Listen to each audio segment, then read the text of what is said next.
কোন স্যার? প্রদীপ স্যার। উনি কি প্রায় আসেন না স্কুলে?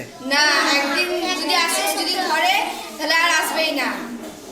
দিয়ে আজকে এসেছেন? হ্যাঁ। কতদিন পর এসেছেন? 36 দিন পর। ও, তোমাদের পড়াশোনা কেমন হচ্ছে তাহলে? ওই মাস্টারমশাই যে আসছেন না, ও ভালো পড়ায় না, ঘুমোয়।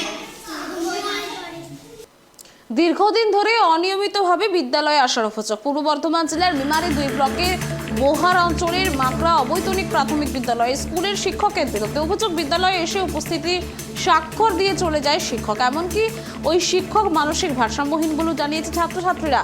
যদিও অভিযোগ ভিত্তিহীন বলে দাবি করেছে অভিযুক্ত শিক্ষক। অন্যদিকে ঘটনায় সাতকেছা চক্রের দায়িত্বপ্রাপ্ত এসআই জানিয়েছে তিনি পুরো বিষয়টি খতিয়ে দেখে ঊর্ধ্বতন কর্তৃপক্ষকে জানাবেন।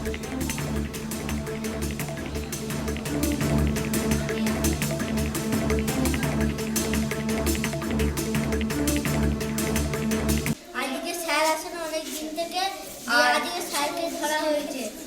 কোন স্যার? প্রদীপ স্যার। উনি কি প্রায় আসেন না স্কুলে?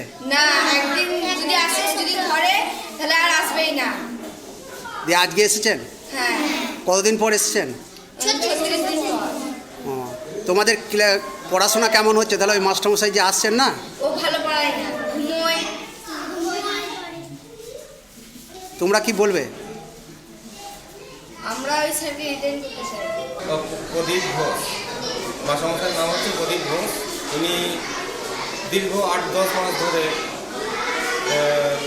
স্কুল আসছেন, টাইমলি স্কুল আসছেন, কিন্তু এসে 10 মিনিট থাকার পর দিয়ে চলে যাচ্ছেন। কোনো ছাত্রদের দেখাশোনা নেই, স্কুলে যে কাজকর্ম সেগুলো করছেন না। এতে তো ছাত্রছাত্রীদের পড়াশোনার ক্ষতি হচ্ছে। হ্যাঁ, পড়াশোনার ক্ষতি হচ্ছে। তা আপনারা এই বিষয়ে কি কোনো ঊর্ধ্বতন কর্তৃপক্ষকে জানিয়েছেন? হ্যাঁ, উপর মহলে বলতে আমাদের যেসব পঞ্চায়েত প্রধান, উপপ্রধান, বিডিও স্তরে, এসআই অফিসে সবাইকে জানানো আছে। ঘটনা ঘটেছে বলতে আমি স্ত্রীর শরীর খারাপের জন্য কিছুদিন স্কুল আসতে পারিনি। তারপরে এখানে মাস্টারমশাইদের কিছু ল্যাঙ্গুয়েজ ব্যবহার করার জন্য আমার স্কুল আসতে ভালো লাগছিল না। আমার স্ত্রীর শরীর অসুস্থতার জন্যে আমি 2 দিন 3 দিন সাইন করে চলে গেছি। কিন্তু এনারা যেটা করলেন যে আমাকে কি জোর করে প্রেসার দিয়ে চাবি দিয়ে রেখে দিয়েছে। চাবি তো দেয়নি। হ্যাঁ, এর আগে আমাকে দিয়েছিল। আমি যখন আপনি কি ঊর্ধ্বতন কর্তৃপক্ষকে জানিয়েছেন এই ব্যাপারে? ঊর্ধ্বতন কর্তৃপক্ষ, হ্যাঁ, এসআইকে আমি জানিয়েছি। লিখিত আকারে জানিয়েছিলেন?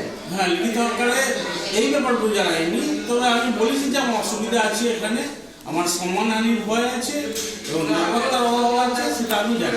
এখানকার গার্জেন এবং ছাত্রছাত্রীরা আপনাকে বিরুদ্ধে অভিযোগ করছেন যে আপনি প্রায় দিনই স্কুল আসেন না। না, সেটা খুব একটা বেশি এবং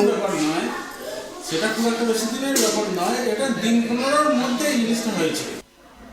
হ্যাঁ, এই ব্যাপারটা আমার কাছে এসেছে খবরটা। উনি আজকে কিছুক্ষণ আগে আমার কাছে এসেছিলেন এবং একটা অ্যাপ্লিকেশন জমাও দিয়ে গেছেন, ছুটি নেবেন উনি জানিয়েছেন। এবং এই সংক্রান্ত যে কথোপকথনগুলো হচ্ছে বা যে আমি যা রিপোর্ট পেয়েছি, এটা আমি আমার ঊর্ধ্বতন কর্তৃপক্ষকে জানাবো, আমি চেয়ারম্যান স্যারকে জানাবো। ওখানে ছাত্রছাত্রীরাও বলছেন যে পড়াশোনার ব্যাপারে বিভিন্ন রকম তাদের অসুবিধা হচ্ছে। হ্যাঁ, এই ব্যাপারটা তো আমি দেখছি, আগেও চেয়ারম্যান স্যারকে জানিয়েছি, এবারও আমি লিখিত আকারে চেয়ারম্যান স্যারকে